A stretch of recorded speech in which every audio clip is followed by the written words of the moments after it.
My name is Bethany and welcome back to my channel. Today I'm going to talk you through all of the books that I read in October. I managed to finish 23 books this month, which I was really proud of. I think probably 8 of those were in like the last 5 days, so I really sped up at the end of the month. I also put a whopping 10 of these books onto my all-time favorite shelf on Goodreads, which is where I organize all the books that I read. So that is a super impressive statistic considering that I only read 23 books. I'm really excited to tell you about all of those books as well as some that I may not have liked as much. The other thing that I'm going to be doing in this video is splitting it up by adult books and young adult, because I do know that a lot of adults out there don't necessarily want to read young adult. So the first section of the video will be all the adult books that I read.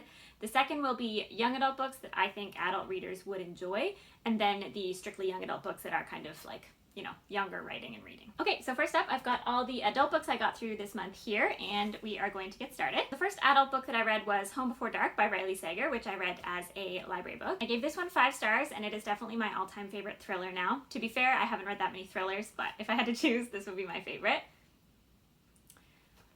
Home Before Dark is really popular, so you might already know what it's about, but if you don't, the general gist of the plot is that there is a girl, Maggie, who lived in a haunted house with her family for 3 weeks when she was younger, and then they ran away screaming because it was so haunted.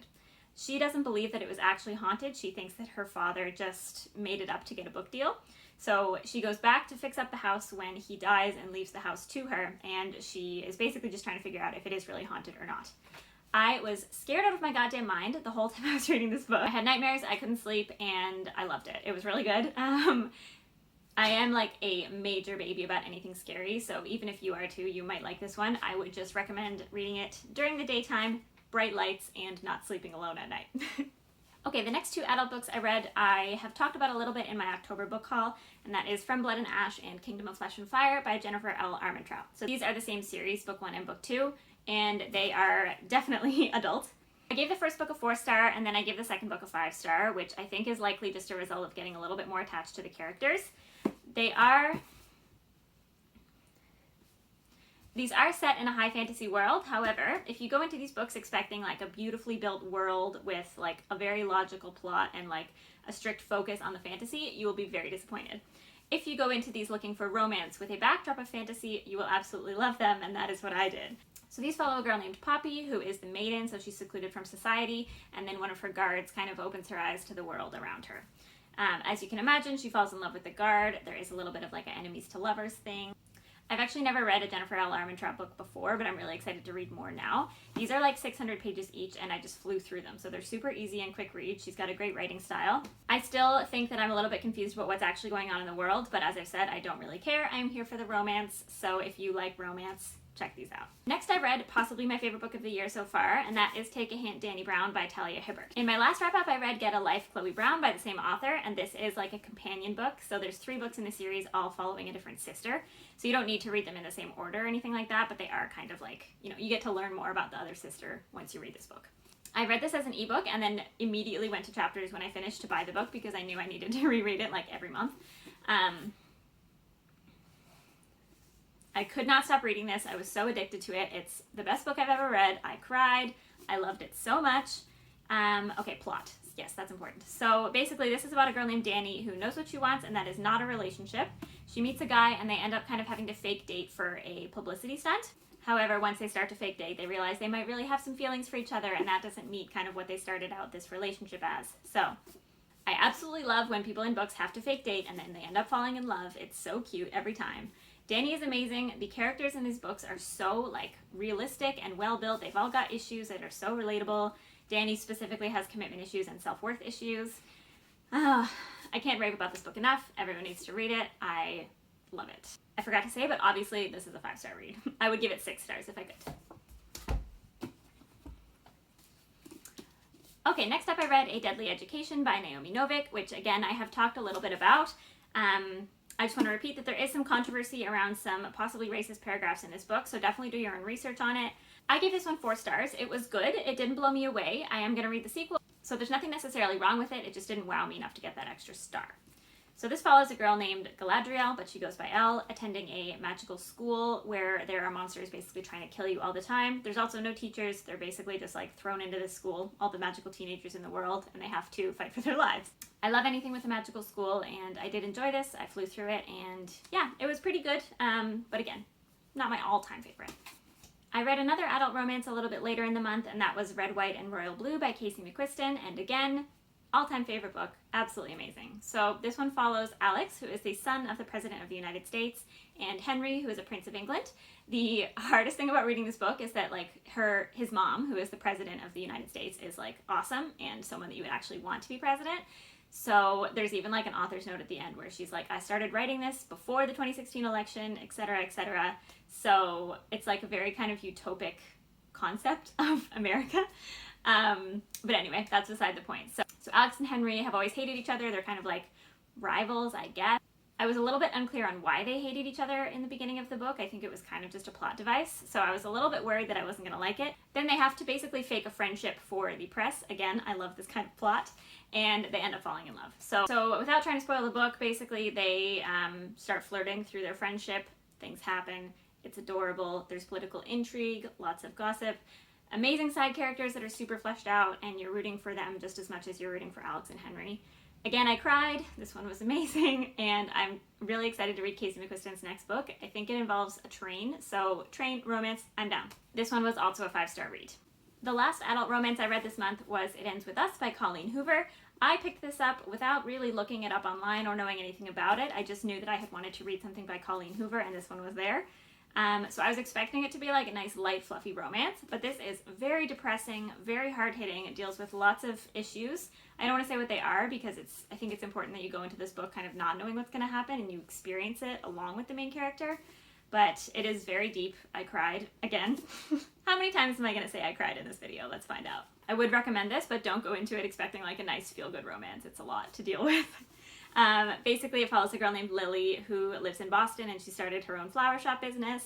She feels a spark with a neurosurgeon named Ryle, which I didn't think was a real name, but here we are. And there's also a guy from her past that kind of gets involved. So I can't really say more about the plot, but it is really good, and I'm excited to read the rest of Colleen Hoover's books. She has a lot, so I would love any recommendations if you've read any of her books before. Now we are going to talk about some books that are young adult, but I believe would be great for adults to read. So I've got quite a few of these, and a lot of them were 5-star all-time favorites. Love them. So I read Truly Devious and The Vanishing Stair by Maureen Johnson, which are book 1 and 2 in the Truly Devious series. These were both 5-star reads, and I adored them. They follow a girl named Stevie who is fascinated by true crime, and specifically a unsolved murder at Ellingham Academy. So her interest in true crime gets her accepted to go to Ellingham Academy, and she is planning to investigate the crime.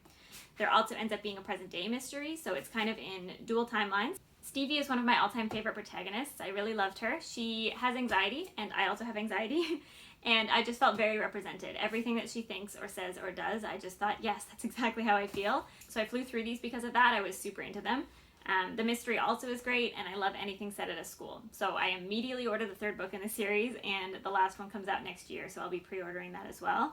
If you're looking for any sort of mystery, whether it's young adult or adult, these are wonderful. I also read House of Salt and Sorrows by Erin A. Craig, which is a fantasy mystery, I guess.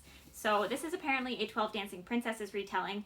I don't know anything about that fairy tale other than that there are 12 dancing princesses. So I think if you knew the fairy tale, you might be able to guess the ending because I think it's similar, but again, I'm not sure because I don't know the ending of the fairy tale. This follows Anna Lee, who has 11 sisters, hence 12 dancing princesses. So all 12 sisters live in a beautiful mansion by the sea, kind of a creepy one too though, creepy beautiful. And in the past couple years, 4 of her sisters have died, so they are beginning to worry that there's a curse on them. The remaining sisters find this door and start going to these secret balls in a seemingly magical other world. And the book basically follows them trying to figure out why people are dying, who's next, what's happening. This was very eerie, and the manor that they live in was very creepy. So I loved it. It was a really quick read, and I would love to read more from Erin A. Craig. This is her debut novel, so I was really impressed by the quality of the writing in it. I gave this 5 stars. 2 other young adult thriller mysteries that I read are Sawkill Girls by Claire Legrand and Burn Our Bodies Down by Rory Power. I also gave both of these 5 stars, and they are awesome for people who don't want to be scared out of their mind, but they want to be a little creeped out by a thriller because they are for young adults, so they're not deeply disturbing, but they will put you in the fall thriller mood. So I talked about Burn Our Bodies Down in my fall book tag, but it follows a girl named Margot who runs away from her semi-abusive mother to meet her grandmother and find out her family secrets. I did not guess the ending. It was very well done and wrapped up all of the loose ends in the book. And obviously atmosphere is very important in a thriller, and the atmosphere was definitely here, so I would read this one for sure. I would also recommend Saltkill Girls. So this is set on Saltkill Rock, which is a island off the coast of like Maine or Vermont or something like that. It centers around three girls: Marion, who is a new arrival to the island, Zoe, who's kind of an outsider, and then Val, who is like the queen bee. So the catalyst for the story is when Marion's sister disappeared, and what's caused dozens of other girls to disappear in the past couple hundred years. So the characters are really fleshed out, the mystery is great.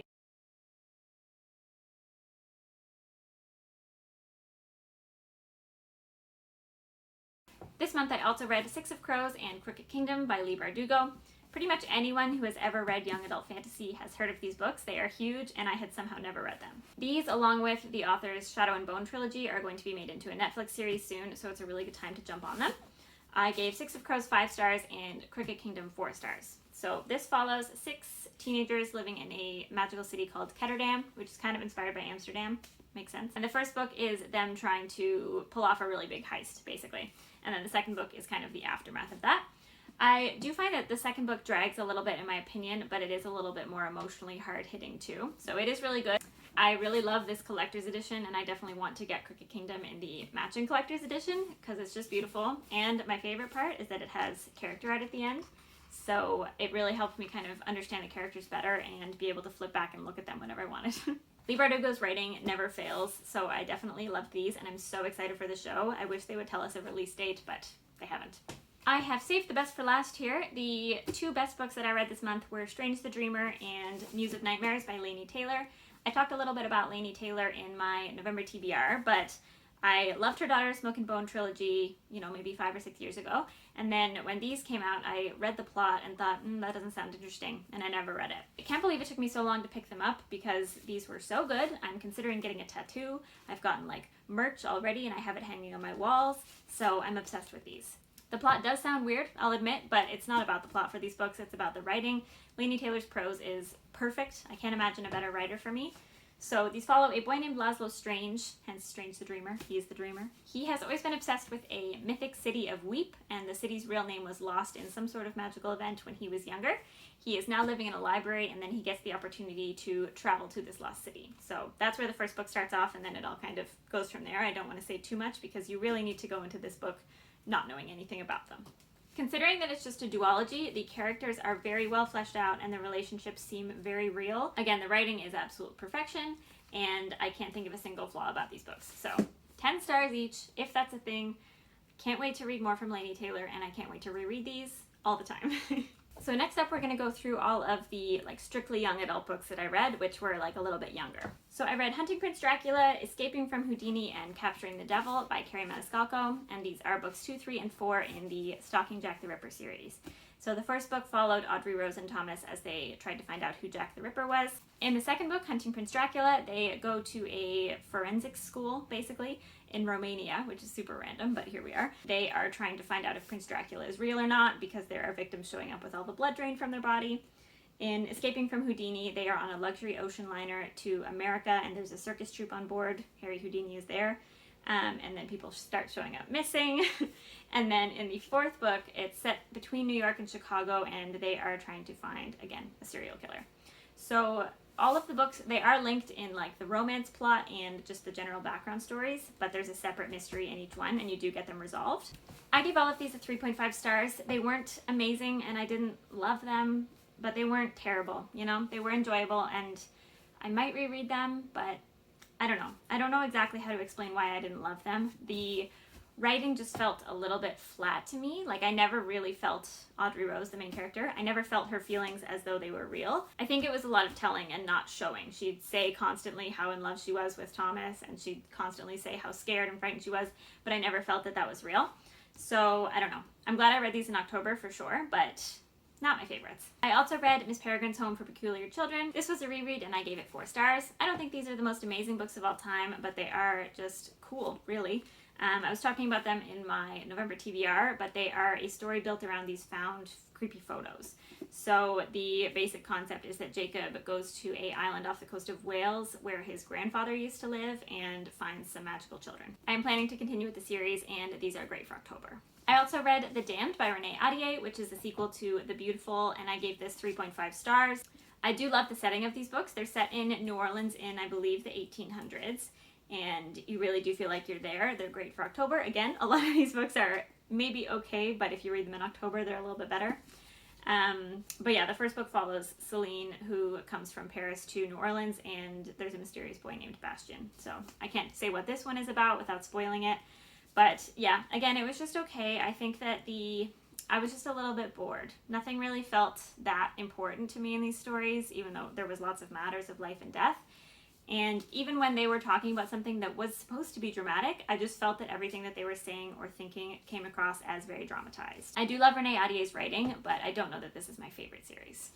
Finally, in the young adult category, I read Sky Hunter by Marie Lu. So Marie Lu is one of my favorite authors for sure, and this book is absolutely beautiful. I gave it a 4 stars. It was fine. I'm going to read the series for sure when the next book comes out. But there was just nothing super special about it. It's a dystopian fantasy kind of with a lot of sci-fi elements. It follows a girl named Talon in a kingdom. She lives in the only section of the kingdom basically that hasn't been taken over by the evil empire. And then a mysterious prisoner comes to Mara, which is where she lives, and he might be the key to overthrowing the empire. So yeah, I liked the characters. None of them felt super memorable to me. The setting was really cool and the world building was very well done. I did read this literally in one sitting while I was at a Starbucks. It did read a little bit young for sure, and very similar to a lot of young adult dystopias, which is not a bad thing because I do love a good young adult dystopia. It just didn't really distinguish itself in my mind.